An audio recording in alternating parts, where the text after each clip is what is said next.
Buenos días.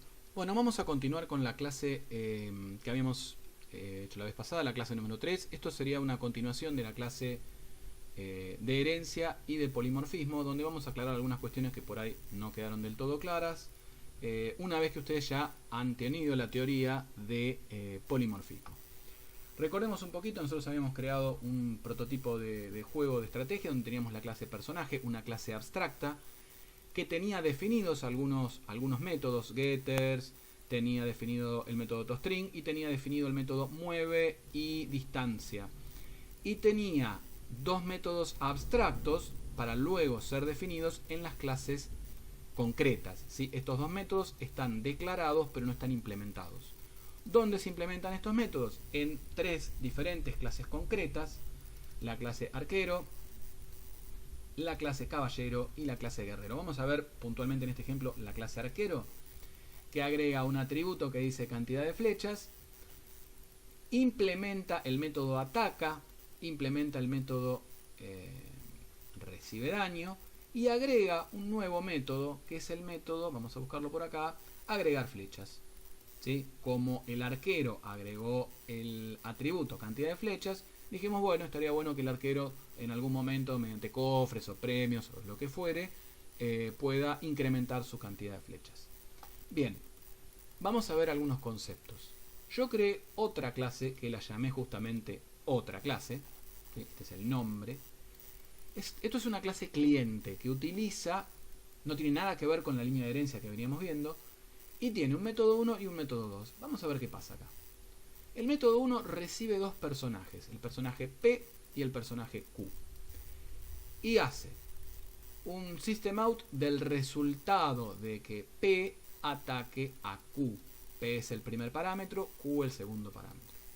Después mueve en la posición 3,3 al personaje P y finalmente muestra por pantalla lo que devuelva el toString de P y el toString de Q.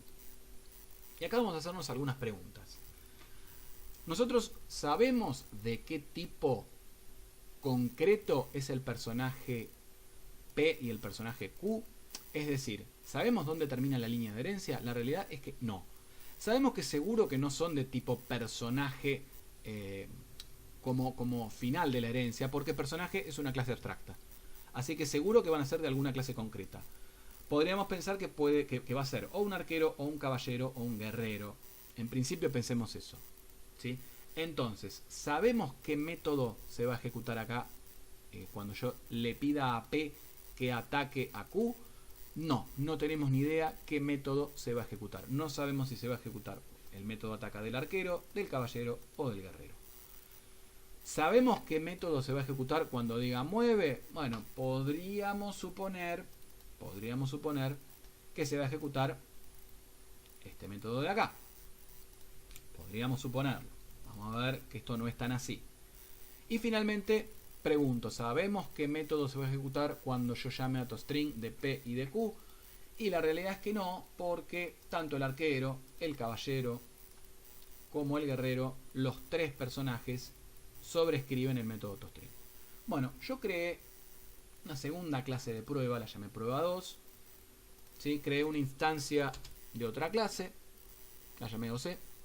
Creé un caballero, creé un arquero en las posiciones 0,0 y 10,10 respectivamente. Y llamé, esto lo vamos a dejar para después. Esto lo vamos a dejar para más adelante. Y llamé al método 1 con el arquero y el caballero. Vamos a darle run a esto, a ver qué sucede. ¿Sí? ¿Qué pasó?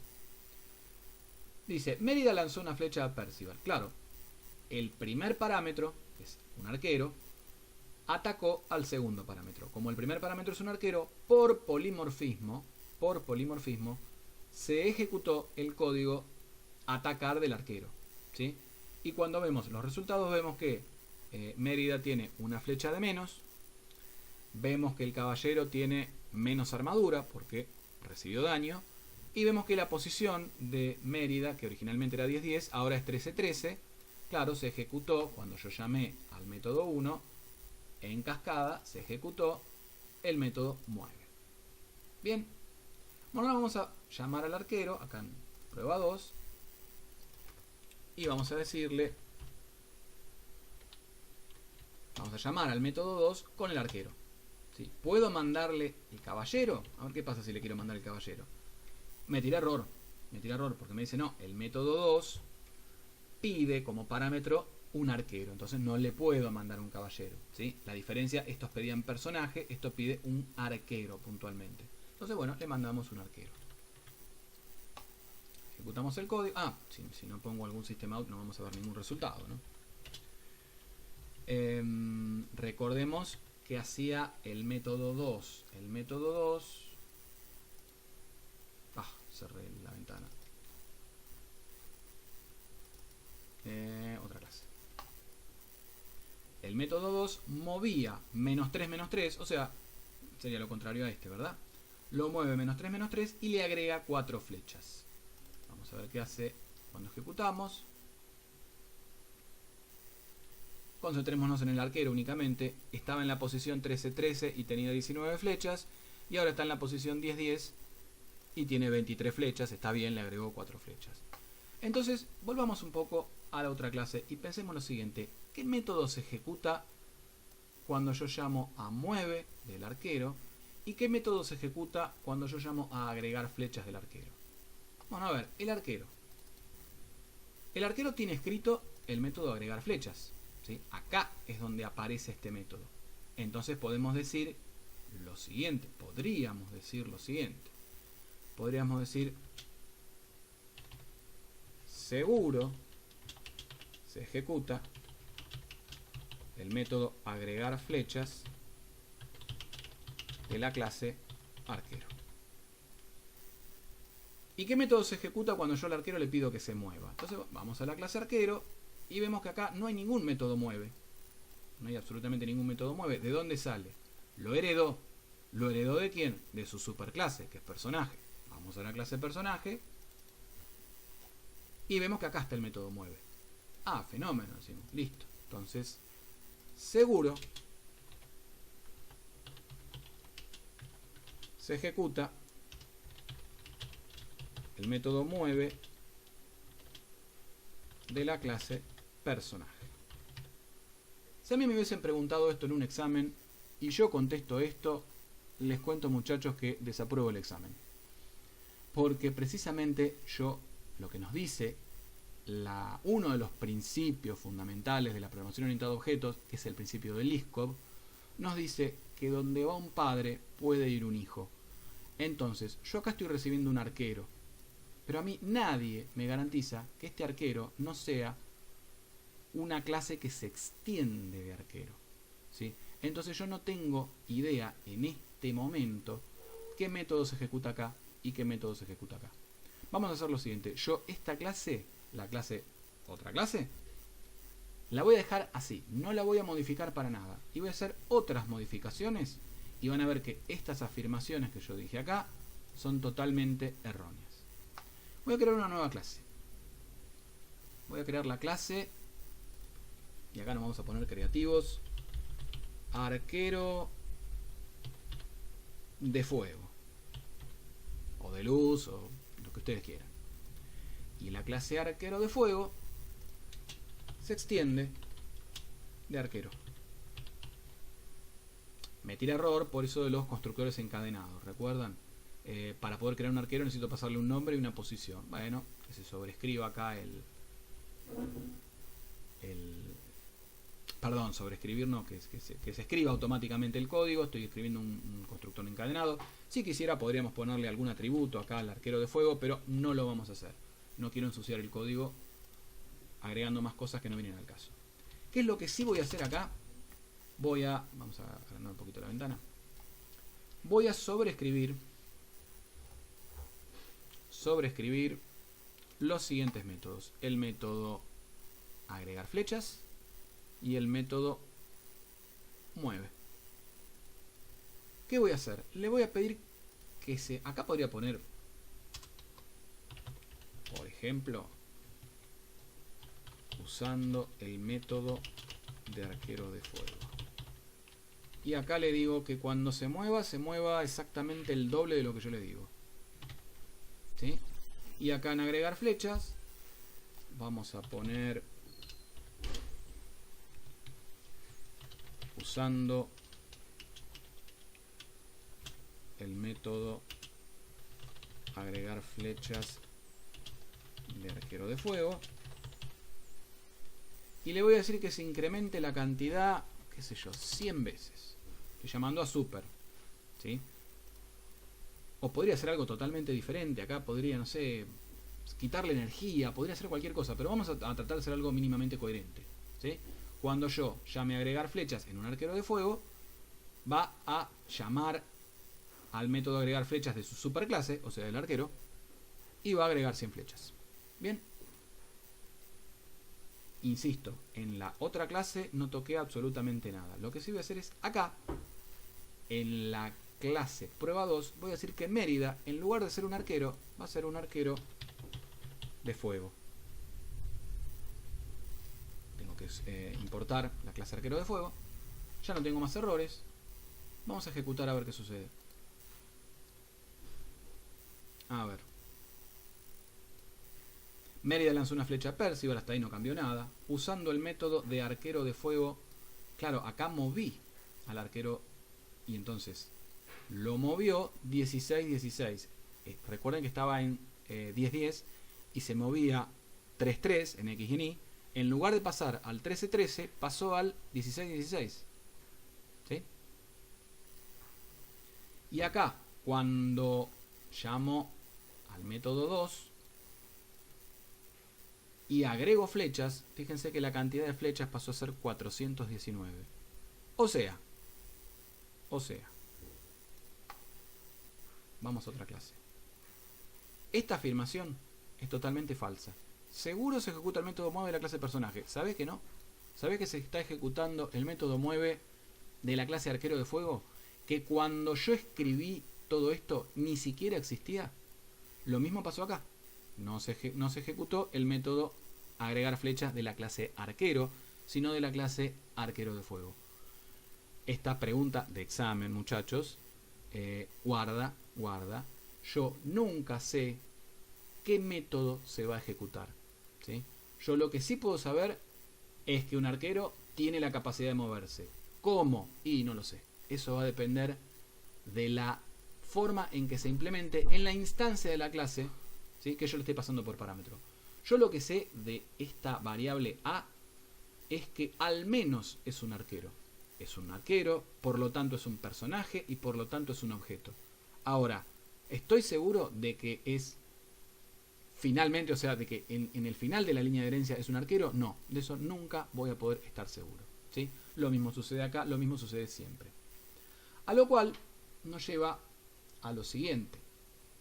¿Qué pasa si una persona extiende nuestra clase, sobreescribe los métodos y en esa sobreescritura hace algo que no tiene nada que ver con nada? Por ejemplo, acá en la clase arquero de fuego, ¿sí? En el método agregar flechas, a mí me pintó poner que dis.vitalidad igual 0.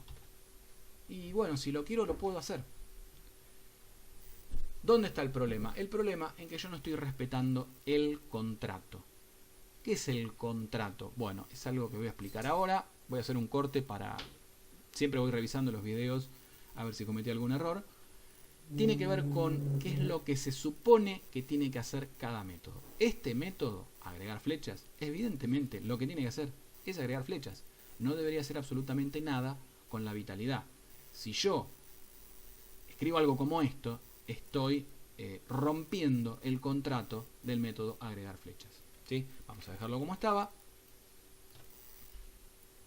y vamos a explicar un poquito qué es esto del contrato y sobre todo dónde figura, dónde están los contratos. Habíamos dicho que íbamos a hablar de contratos. Contrato indica qué es lo que tiene que hacer un método, cuáles son sus precondiciones y cuáles son sus postcondiciones. Indica también qué significa los parámetros de entrada y el valor de retorno. Esto se ve en la documentación de cada método. Y para esto voy a abrir acá el Chrome y voy a ir a la página oficial de Oracle, donde tenemos la documentación de Java.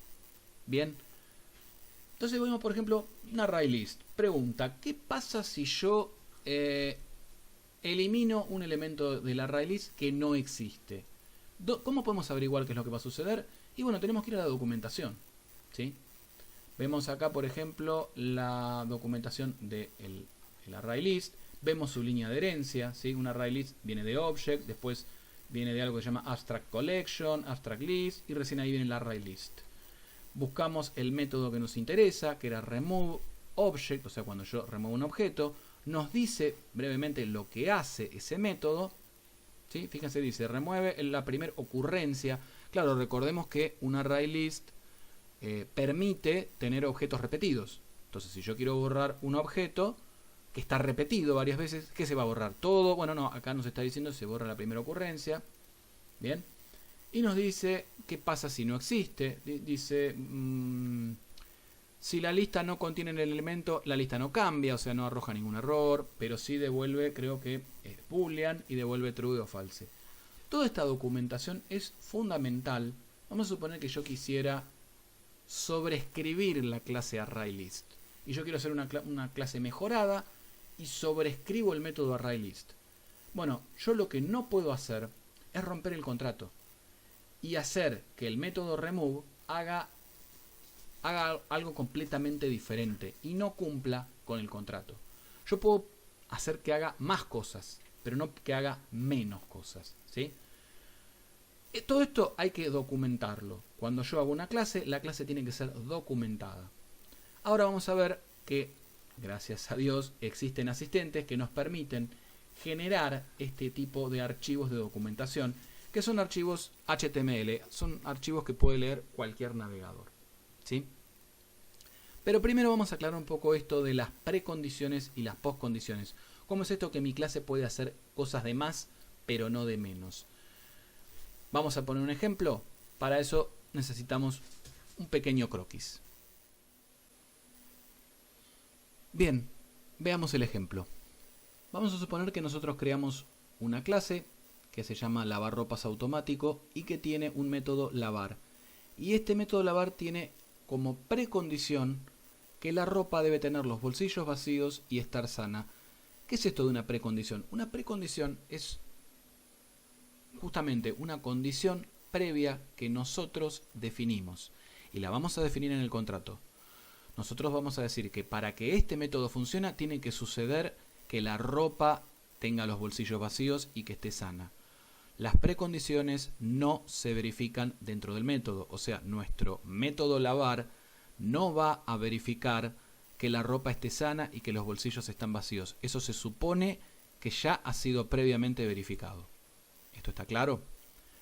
Como postcondición, o sea, lo que se compromete a hacer el método lavar es que la ropa va a salir limpia y seca.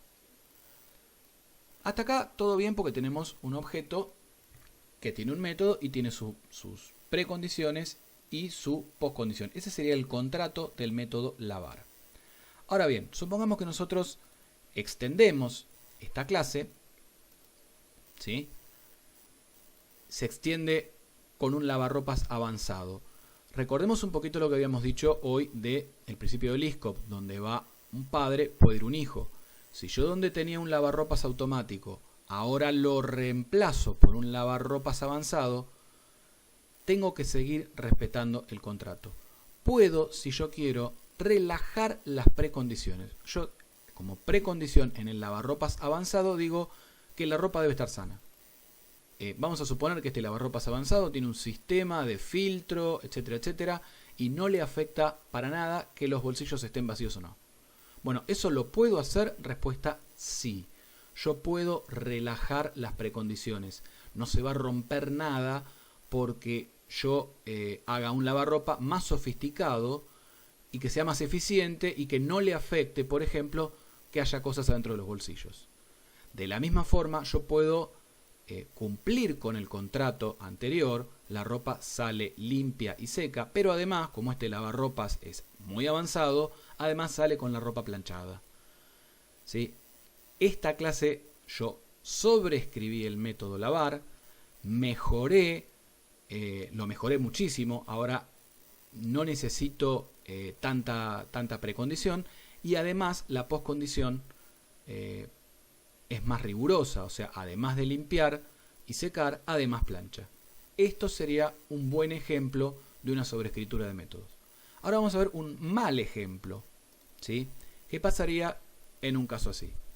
Yo tengo un lavarropas automático y extiendo ese lavarropas automático con un lavarropa común, sobrescribo el método lavar y le agregué una condición más a la precondición, ¿sí? Digo que tiene que estar con los bolsillos, ahí escribí mal, con los bolsillos vacíos, tiene que estar sana, pero además digo que tenía que ser blanca.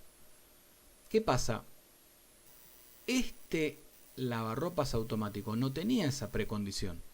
Entonces, un método que llame a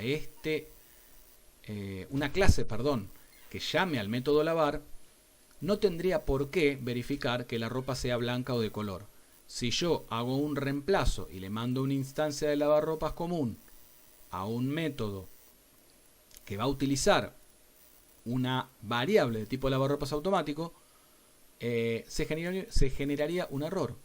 ¿Por qué? Pues yo le mando una ropa de color violeta y como este lavarropa pedía como precondición que sea blanca, yo le mandé ropa de color y hice lío.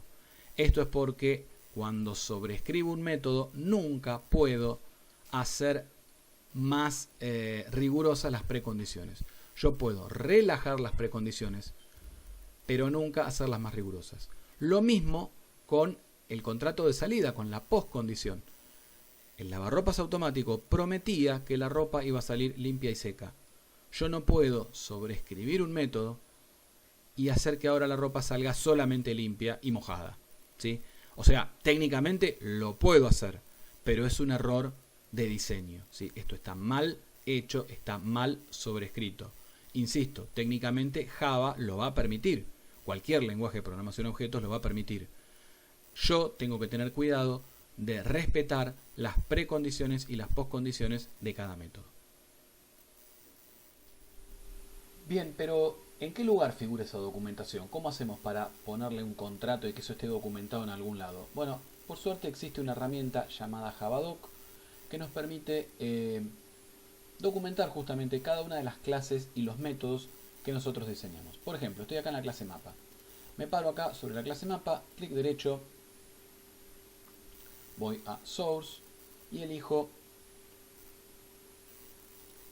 generar comentario del elemento. Y acá me pone autor Guille, esto es porque el usuario de mi computadora figuro yo. Entre corchetes angulares BR, esto es código HTML3. No voy a entrar mucho en detalle, pero bueno, BR sirve para hacer un cambio de línea. Y vamos a poner clase que representa un mapa dentro de un juego de estrategia. Bueno, acá es donde nosotros justamente describimos brevemente lo que hace la clase, ¿verdad? Contiene la totalidad de los personajes. Acá hay que ponerse creativo. Más que ponerse creativo, hay que ponerse a redactar la documentación de lo que hace la clase y lo que hace cada uno de los métodos. Es engorroso, es aburrido, pero es absolutamente necesario. Método agregar personaje. A ver, las teclas rápidas son Shift Alt J. Agrega un personaje al mapa. Parámetro personaje. Parámetro que será agregado a nuestro mapa. ¿Existe precondiciones y postcondiciones? Bueno, podríamos decir que sí. Vamos a dejar un renglón. ¿A dónde vamos a dejar un renglón? Eso no lo dije. Cuando yo termine de hacer todo esto, cuando yo termine de agregar todas estas etiquetas que describen la documentación de la clase, yo voy a generar archivos HTML3. Lo voy a hacer luego de agregar todo este código. Todas estas etiquetas, perdón. Vamos a poner B significa bold, o sea negrita. La palabra pre de precondición. Ahí terminé de poner la negrita y digo el parámetro personaje debe ser distinto de null. Yo nunca verifiqué esto, entonces lo pongo como una precondición. Se supone que yo no debería agregar un personaje que sea null.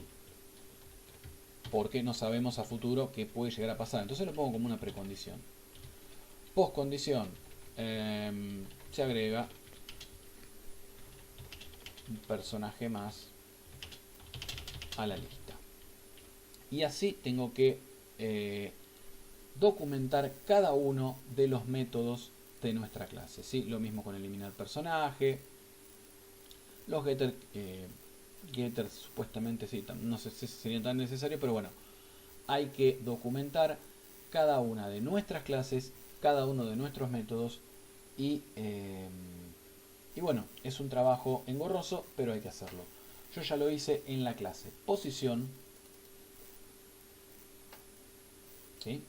Indiqué cuál era el método de distancia, indiqué el constructor. Lo hice en la clase personaje, donde vemos acá en recibe daño, por ejemplo, en el método distancia, tenemos que indicar el parámetro de entrada, o sea, qué significa el parámetro de entrada y el valor de retorno, ¿sí? Eso también, los métodos que no sean de tipo void me van a pedir que indique cuál es el valor de retorno. Y en algunos yo le agregué precondiciones y postcondiciones. ¿Sí? Acá, por ejemplo, en la clase arquero, ejemplo sencillo, dije que el método agregar flechas, como precondición dije que como precondición dije que la cantidad debe ser positiva. Yo hice un método que sirve para agregar flechas y estoy sumando esta cantidad. ¿Y qué pasa si le mando un negativo? Bueno, estoy considerando que esto es una precondición. Bueno, una vez que terminamos de documentar todas las clases, que terminamos de escribir las etiquetas Javadoc de todos los métodos, vamos acá a la opción Project, a donde dice Generar Javadoc. Y acá, bueno, la primera vez que entremos acá, tenemos que indicar el Javadoc Command. Esto es el archivo ejecutable que nos va a generar todo este código. Ese archivo está incluido dentro de la JDK que nosotros instalamos. Habitualmente está en el disco C, archivos de programa, Java. Acá iría la versión de JDK que tengan instalada. Al momento de crear este video tengo instalada la versión 1.8.0.241 y dentro de la carpeta bin seleccionan este archivo, el que dice Javadoc. Yo ya lo tengo seleccionado y acá indicamos qué clases, ¿sí?, queremos documentar. Yo voy a documentar todo el paquete modelo, salvo el arquero de fuego y eso que había creado yo, otra clase, también la voy a eliminar. Voy a crear el Javadoc de estas clases nada más. Le doy Finish. Me dice que no grabé la clase mapa. Bueno, ahí me la va a grabar. Y bueno, se genera. ¿Sí? Vemos ahí que está trabajando. Se está generando la documentación de cada uno de nuestras clases. Si vamos al explorador, vamos a ir a donde yo tengo guardado mi proyecto. Esto yo lo guardé en documentos, programación, Java, juego, estrategia. Vemos que nos aparece una nueva carpeta que es doc. Todos estos archivos los acaba de generar la herramienta esta Javadoc. Yo hago doble clic en index y bueno, se abre el navegador y vemos que acá están todas las clases. Nosotros podemos ir navegando, ¿sí? Nos dice por ejemplo que la clase personaje se extiende de object. Nos dice que las subclases conocidas son arquero, caballero y guerrero. Generó el código, nos indica las precondiciones, las postcondiciones, ¿sí? Podemos ir al método ataca. Estoy en la clase personaje. Bien, vamos a ir por ejemplo a la clase arquero, que también la documenté. Tenemos por ejemplo acá el constructor que nos indica que pide un string y una posición y nos permite ir a la clase posición. O sea, nos generó un conjunto de páginas web que nos permite chequear la documentación y poder entonces conocer el contrato de cada uno de nuestros métodos con sus precondiciones y postcondiciones. Bueno, espero que haya quedado claro este tema de sobre escritura de métodos, contratos y documentación. El próximo video que voy a subir va a ser sobre interfaces gráficas y ventanas. Será hasta la próxima.